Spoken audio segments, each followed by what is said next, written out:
Welcome, believers. Welcome to the wonderfully weird world of the Tinfoil Hat Fan Club, where we talk about all the batshit crazy stuff that goes on in the world, and there is loads. Now, on today's episode, I would like to talk about a Russian incident in 1908. Now, there was a massive explosion, huge.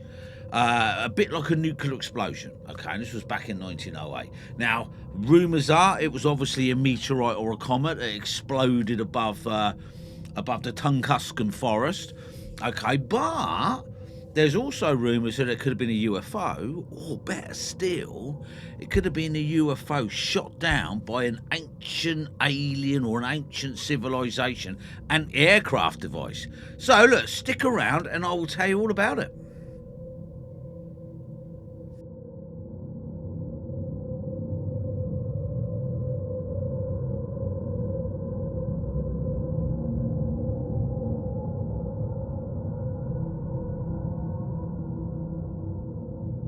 Okay, thanks for sticking around. It's a cool story, right? In 1908, a little-known region of Russia, an explosion occurred that would be the equivalent of a nuclear bomb being dropped, okay? Had what many believe to be a comet or a meteorite exploded a little more west and south of its location, if it had blown up over Moscow, millions of people would have died, okay? Now, the strongest theory is that it was a meteorite. Although this is generally an accepted theory, there is no solid, undeniable truth to the claim. Several researchers over the decades have quietly suggested that the explosion over Tunguska was not a meteorite, but of something more nut and bolty, possibly an alien spacecraft. One that purposely ventured to Earth but was in distress and ultimately exploded several miles up in the atmosphere before it could land. Or, as I say, according to some even more outlandish theories, an ancient alien defence weapon that intentionally crippled an approaching vehicle. And I love that theory, right? We will examine all of these, from the plausible to the bizarre, just what did happen over Tunguska in 1908.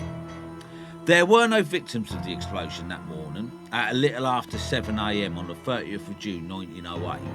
Those that lived nearest to the unpopulated area, the nearest being around 40 miles away, could not only hear the blast and see the bright light immediately, they could feel the intense heat. Now, one such farmer, his name was Sergio Semenov, would claim that a huge ball of fire filled the sky. Furthermore, despite his distance, a shockwave from the blast knocked him clean off his feet. Now, when he regained consciousness a short time later, he would recall that the heat in the air was so hot he had to immediately go inside. Now, even those who were hundreds of miles away could clearly see the pillar of fire. So, as well as the gusts of wind, there were in fact the shockwaves from the blasts. Residents in these locations would even report their windows shaking and rattling as if there was a powerful earthquake in progress. Seismic equipment as far away as the United Kingdom would register the impact. Now, just to demonstrate how powerful the blast was, scientists of the time would conclude that the shockwave from the impact had gone around the world twice before losing momentum. When investigators would finally manage to inspect the damage, they will find that over 770 square miles of thick forest trees have been flattened completely. Whatever the cause of the explosion was, theories, as we shall see, would suggest it occurred somewhere between 3 and 6 miles above the surface of the ground. It was in fact the burst of air and energy that would cause the forest devastation rather than a direct impact. Now, in the days that followed the events, the skies throughout Asia and Europe remained aglow. Now, writing in the Quarterly Journal of the Royal Meteorological Society in June 1934, a bloke called Whippy would tell of reports from Sweden of the night in question, of the skies at night being almost as bright as the day. In fact, between the 30th of June and the 2nd of July, very good clear photographs could be taken at midnight, such was the brightness. Further still, a W.C. Hart from Scotland also claimed to have captured a photograph of his local cathedral at midnight on the 22nd of July. So as we can ascertain, that sky was very bright, daylight in fact, okay, because this is 1908, they didn't have cameras like we have, they didn't have flashes, they didn't have iPhones, Samsungs.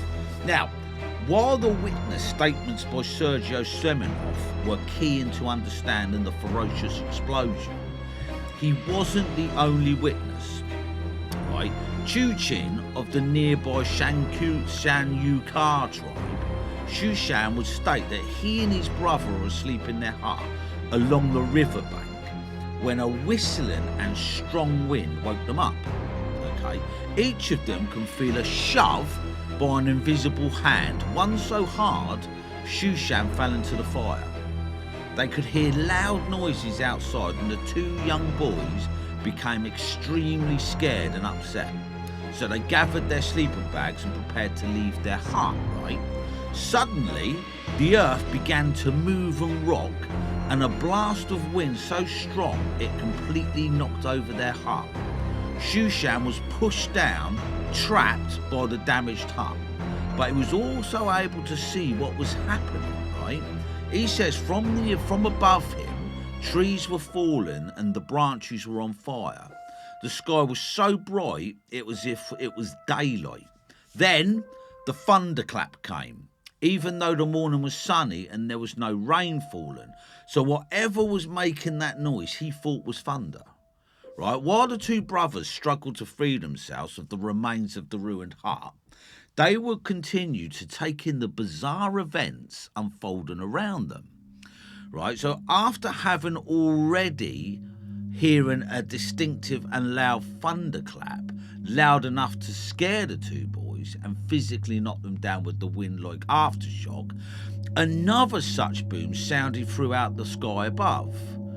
Just before this thunderclap, a clash was clearly visible overhead, this time in a different place to the first one. A moment following the thunder, another sudden blast of wind forced them from their feet and ripped up the trees as if they were blades of grass. So, as they were getting back on their feet and they were recovering, another flash appeared above, followed by another thunderclap. Although not as loud as before, Churchin claimed another thunderstrike would sound out shortly afterwards, but this one was somewhere far away, where the sun goes to sleep, he said, so obviously where the sun sets. Now, if Chu Chan's account is genuine and accurate, then there is evidence of several different explosions taking place. Explosions that each would send powerful shockwaves out in all directions, despite there seemingly being a considerable distance away from the epicenter of the blast. So these were massive.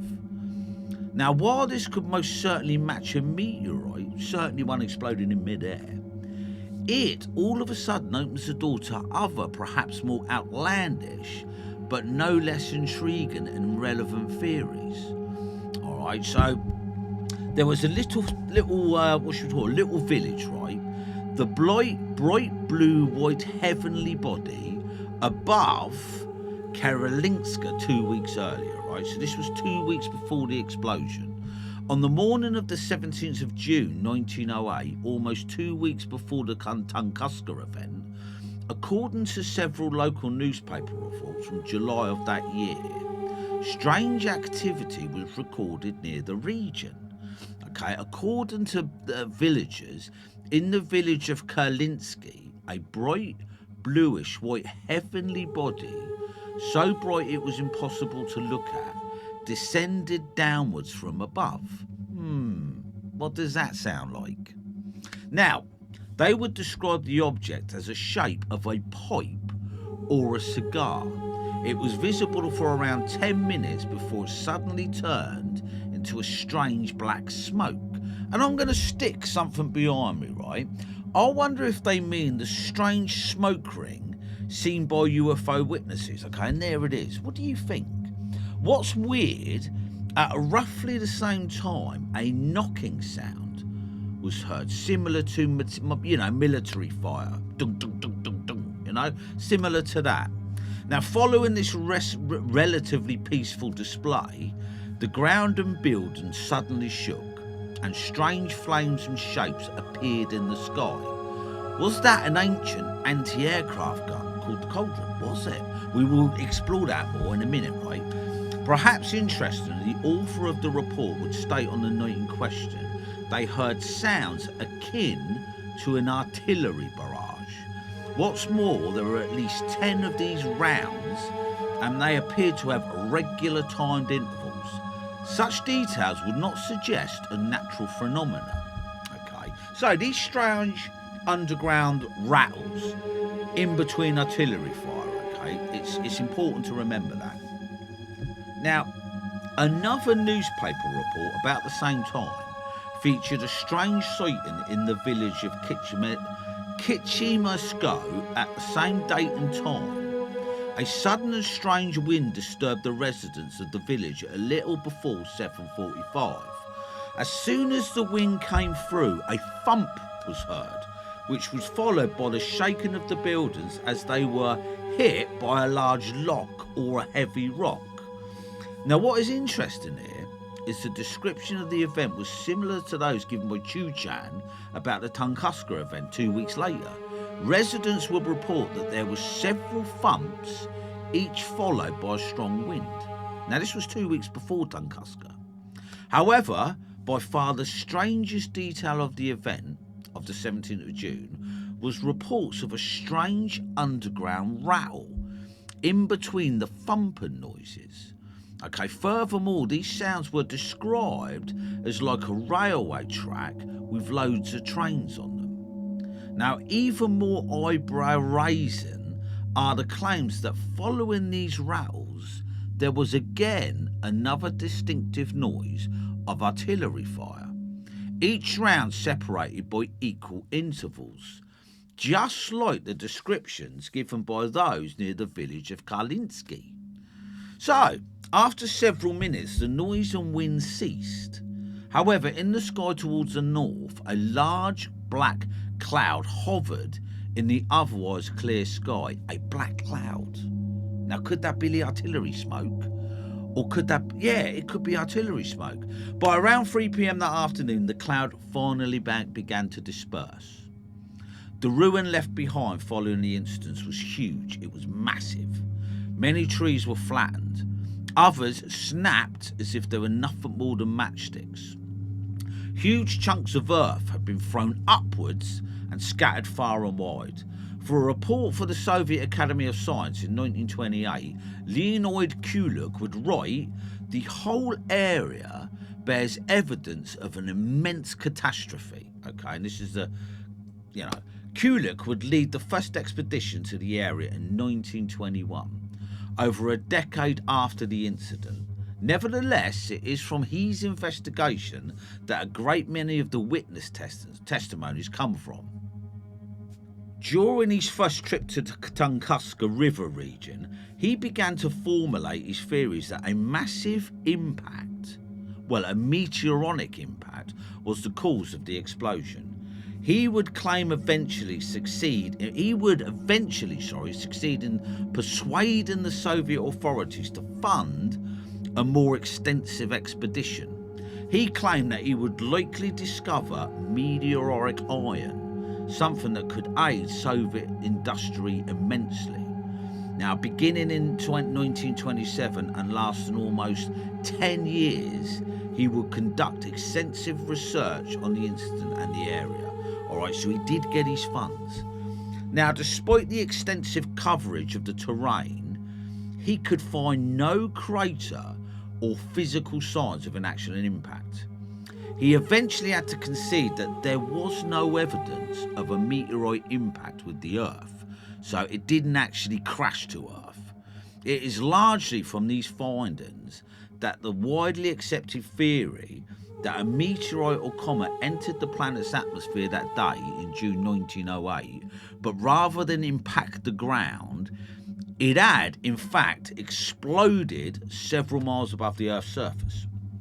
And they have done that, meteorites. They have done that, okay? So the leading theory was that a meteorite or some other kind of cosmic body had exploded several miles above the planet's surface. The energy released from this explosion would result in the devastation to a massive area of the Siberian forests. However, at the end of the Second World War, as the Americans dropped the atomic bomb on the Japanese cities of Nagasaki and Hiroshima, one particular writer instantly made comparisons of the aftermath in those flattened ruins of Japan and the chaos left behind in Tunguska. Would investigate the ruins of the two devastated Japanese cities, and he would become more and more convinced that what had happened over Tunguska was not a meteorite, but a nuclear explosion. When he learned that the radiation levels were at an increased level for miles and miles around the region, he further believed his speculation was correct. And do you know what? It does make sense, doesn't it? Now, Kurzhentsov would further theorise that due to the location being so isolated, that the blast was not the result of an intentional nuclear attack. I mean, this was 1908. We all know that in 1940s was the first atomic explosion. He would ultimately suggest that Tunguska's incident was the result of a spacecraft using nuclear energy as a means of propulsion and attempting to make an emergency landing by exploding in mid-air before reaching the ground. Now, what we should note here, and it's important, is Kurzhentsov would put his theory into a fictional story rather than write it as a possible scenario for Tunguska, probably because he didn't want to get told off by the officials. Okay? Since then, his ideas, fictional or otherwise, have taken on a life of their own. Whether he was hiding facts as fiction is obviously open to debate. All right. So, many other researchers would follow up on Kurzhentsov's ideas with a more serious frame of mind. For example, as the cities of Hiroshima and Nagasaki were researched following their absolute and total destruction, it was noted how the size of the Tunguska devastation was roughly 30 times that of either Hiroshima or Nagasaki. Okay, given that we know the deadly amount of payload in each of these bombs, it would make many questions whether the Tunguskan episode was really just a meteorite, one that exploded above the ground, no less, very similar to the science behind the strikes on the unfortunate and ultimately devastated Japanese cities. So they are putting a major comparison up against Tunguska and obviously Hiroshima and Nagasaki. Okay, they're incomparable in the damage. Now, in 1966, for example, following a long and depth investigation, Russian scientists V.K. Chervev, D.V. Deman, and L.A. Demina would all conclude beyond any reasonable doubt, according to their findings, that the incident over Tunguska in June 1908 was most definitely a nuclear explosion. Furthermore, they weren't on their own in the seemingly off-mark conclusions. At around the same time as Chervev, Demin and Demina investigation, a Russian professor and a Russian geologist were undertaking their own research. And what's more, their argument is intriguing at the very least. Okay. So, Professor Felix Zigao and geologist Alexander Zolotov would venture out to the apparent blast zone. Right. Furthermore, Zolotov would discover a strange metallic presence in the soil within the blast zone.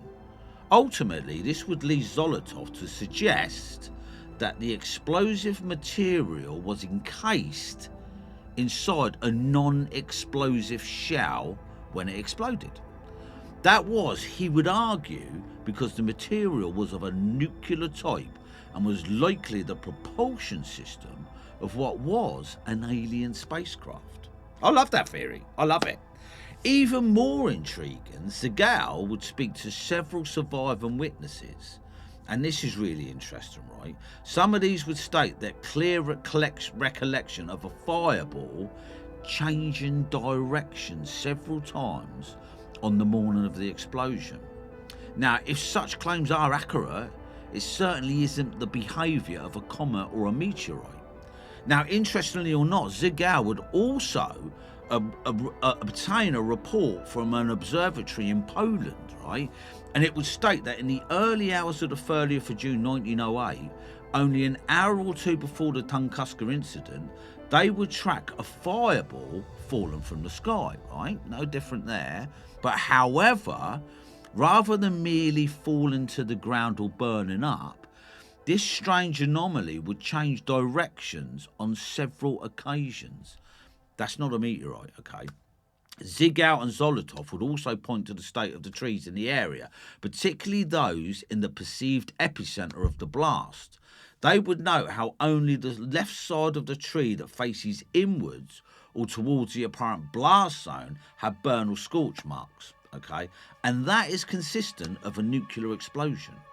Of course, ultimately, their conclusions was that an artificial construction, likely an extraterrestrial vehicle, was being directed towards a landing when it exploded. And obviously this is all theories, but the observatory in Poland does kind of back that up a little bit, right? Now, I think we are not the first advanced race on this planet, and that nuclear and advanced weapons existed in the distant past. I genuinely do, okay? In fact, the evidence to support such claims is in more abundance than most mainstream historians would have us to believe. However, in contemporary times, history tells us such weapons were not available until the 1940s, and certainly in our time scale, I don't know, from Jesus, should we say, right till now, the nuclear bomb wasn't invented until the 1940s. But maybe we should remember the words of Robert Heimenheimer, the so-called father of the atomic bomb, who, when asked if a recent test in the Alamogordo base was, in fact, the first nuclear blast, he would reply, yes, in modern times. So what Oppenheimer was clearly saying was such pre-dimensional blasts had taken place in the forgotten past, eh? Even many ancient Sanskrit writings, for example, speak of such blasts whose descriptions almost identically match the aftermath of nuclear blasts of the 21st century. Many of these texts were discovered, relatively speaking, in the same region, east region of the world. Well, we know, don't we, that the Nazis had a particular interest in these ancient writings, even sending teams to recover them in the years leading up to the Second World War. So they obviously thought something was right, something was amiss, and he believed in the Sanskrit enough to try and find those weapons himself. Now, the reason I'm waffling on about this, right, in the surrounding area of the northwestern Yucatan in Siberia, near the Tunguska region, is an anonymous stretch of land by the name of Ulilucherkekechek. I'm sure that's not right, that's Russian, but it translates to the Valley of Death.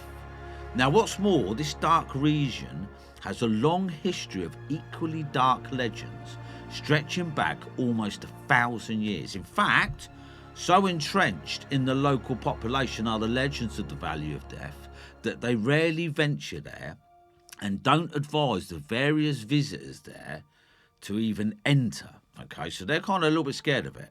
Now, according to these legends, the dense forest region was home to an intense battle between two powerful enemies. These remarkable events go back to around the late 13th or early 14th century. One of the attacks would come from above, from the air, while the other would hurl balls of fire from the ground. Now, this is a remarkable detail. It is describing an advanced aerial attack on a facility somewhere on the ground, which then responded with equally advanced weaponry, which sounds to me like artillery fire. Now, remember the claims around the site in several weeks before the Tunguska event, and it was exactly that type of sound. They also mentioned an underground rattle. When we further examine some of the remains in the area, these claims also begin, theoretically, to make more sense, right? The strange copper cauldrons of one of the most dire regions of the world, right? Now, while the legends have seemingly been around orally at least for around 800 years, an expedition from the mid-1850s provided us with some of the most intriguing finds of the area. Right, the explorer known only as Mac would discover gigantic cauldrons made of copper. However, only the rim was visible above the ground. The rest, it was seen, was deep below the earth, and you would have an air defence deep below the earth. Now, according to historians of ancient times of the area, it was once part of a nomadic trading route. In fact, right up until about 1936, there is an account of a trader along this route, and his name was Savinoff, and his granddaughter Zena.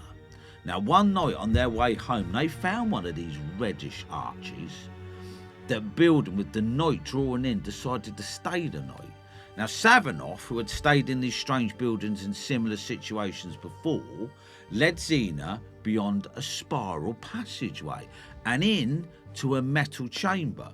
He told her that even in the harshest frosts, it was as warm as summer in these chambers, so there was a spiral staircase going down into the ground, right? Now, there are several more local legends dating back to the 1930s of both legal and illegal traders of various produce and items in this sparsely populated area, right? Most revolve around such traders stumbling across these mysterious dome-like structures, and given the brutal winter conditions at certain times of the year, they were using them as temporary shelter.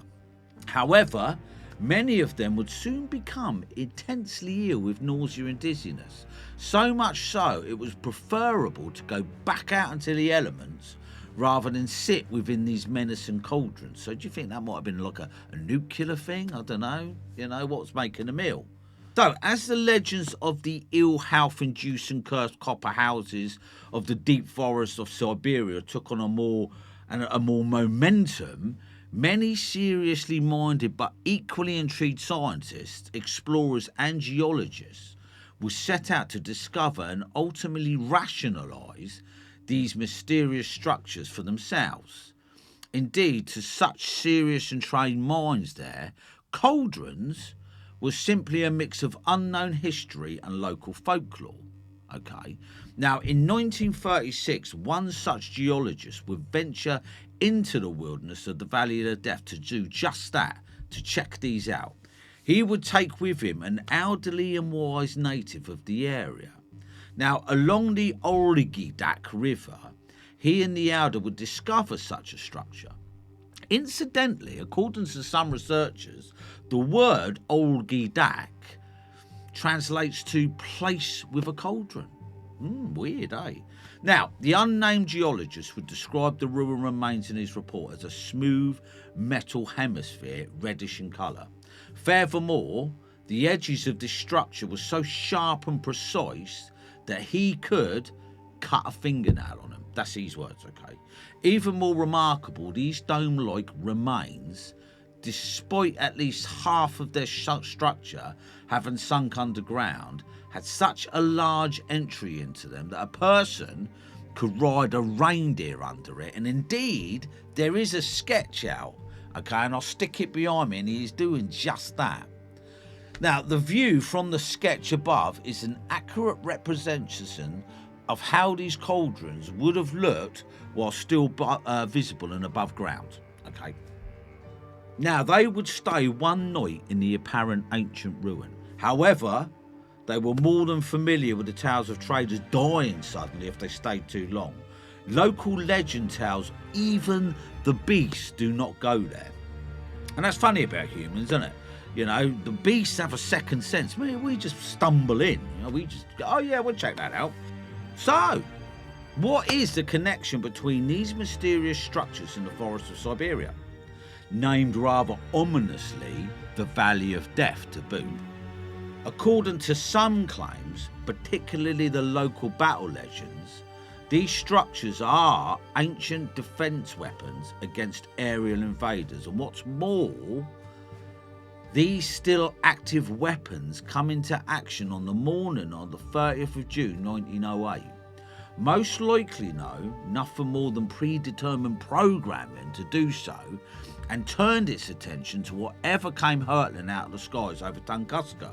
So was that activated, and did it shoot something out of the sky? So are these cauldrons responsible for the balls of fire of the legendary battle that took place over hundreds of years ago? If so, who are these different sides? Are they both aliens? Or might one be of a human settlement with technology far in advance of what history says they should have had? Does this explain the apparent rife level of radiation in the area? Are they so high due to the presence of such powerful weapons? Perhaps above all else, are the remainings of these cauldrons still out there today? Anyway, it's a question, isn't it? Because we did hear that they said there was rattles, and it sounded like there was train tracks. Maybe that was the mechanism of the cauldrons, and those balls of fire, maybe that was shooting out from the cauldrons. You don't know, do you? Anywho, we are going to jump to 2013, okay? The 2013 Vizok expedition. Now, Michel Vizok had a long fascination with the legends of the Valley of Death. And what's more, his initial research in 2013 had identified several strange circular patches in the otherwise grim terrain. Okay, to obtain an even better view of the area, his team would arrive at the destination using specifically designed parachute copters. As well as gain a literal bird's eye view of the land below, there were indeed several circular areas that looked very promising. It wasn't long before they would locate a metallic anomaly just a little below the thick swampy waters. Now, they had been in the area for several hours by the time of this apparent breakthrough discovery. The task now was to investigate the object more close up and confirm if it was indeed one of the legendary copper cauldrons. However, within hours of discovery, Viosk would become suddenly violently ill. He would suffer from extreme nausea and dizziness, and although he wished to stay, the weather was also threatening to take a turn for the worse. They would immediately decide to vacate the area with a view to returning in the near future. Now, weirdly enough, let's say incidentally, Viok would receive an immediate medical checkup upon returning from the expedition. Bizarrely, the doctor could find nothing wrong with him. He would make a full recovery within hours of leaving the marshy swamplands and Valley of Death. That he would suffer from the exact same symptoms as the legends assured him is surely more than just coincidence. So when he left the swampland, he recovered. Well, that's weird, isn't it? Now, the claims of the Tunguska Space Phenomenal Foundation and Yuri Lavbin, right? Throughout the 2000s, several theories surfaced, allegedly with new evidence as to what happened in Tunguska almost a century earlier. Two particular claims stand out a little bit more than most, right? The first in 2004 would come following an expedition by the Tunguska Space Phenomenon Foundation. They were claimed to have uncovered blocks of an extraterrestrial technical device from the Tunguska region. They would present a small piece of this for analysis, right? The claims made in 2004 would cause a small ripple in the UFO community. Claims 5 years later by researcher Yuri Lavbin, however, were a little bit more explosive, right? He would ultimately claim in 2009, following his own expedition Sierra, that a UFO had intentionally collided with an approaching meteorite in order to literally protect our planet from devastation. Now, needless to say, Many rejected that claim because, I mean, that's just supposition, isn't it? But to support his claim, he would produce 10 quartz crystals from the crash site. Furthermore, several of these crystals have strange and precise holes in them, so they might be linked. Now, even stranger, strange drawings are present on several of them.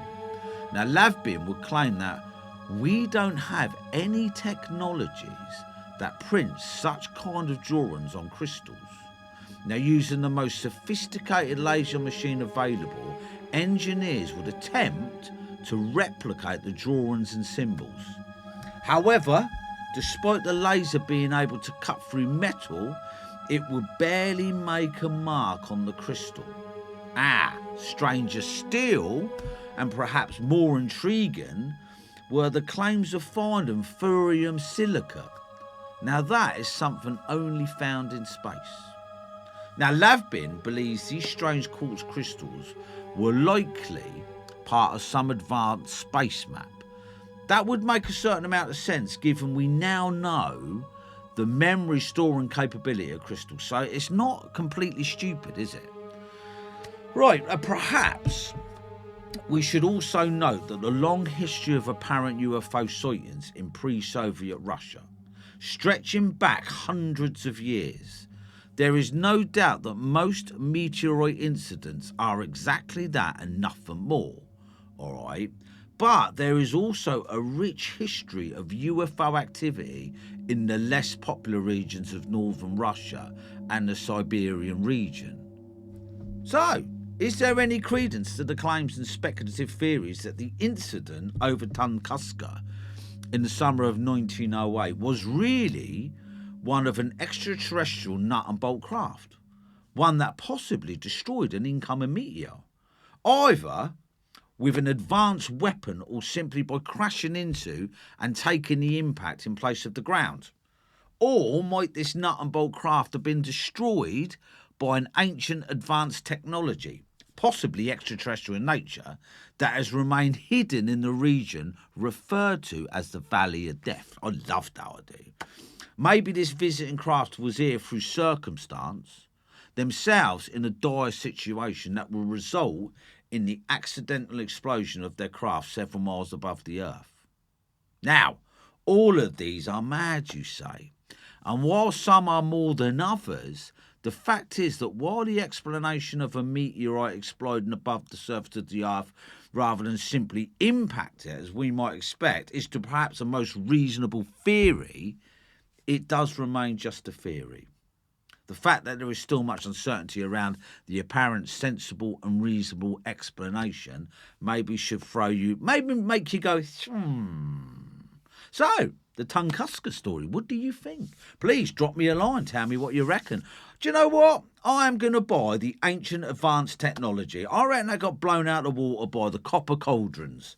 So, look, this was the Tinfoil Hat Fan Club. Please like and subscribe, ding that notification bell, and I will catch you on the next one. Thanks very much.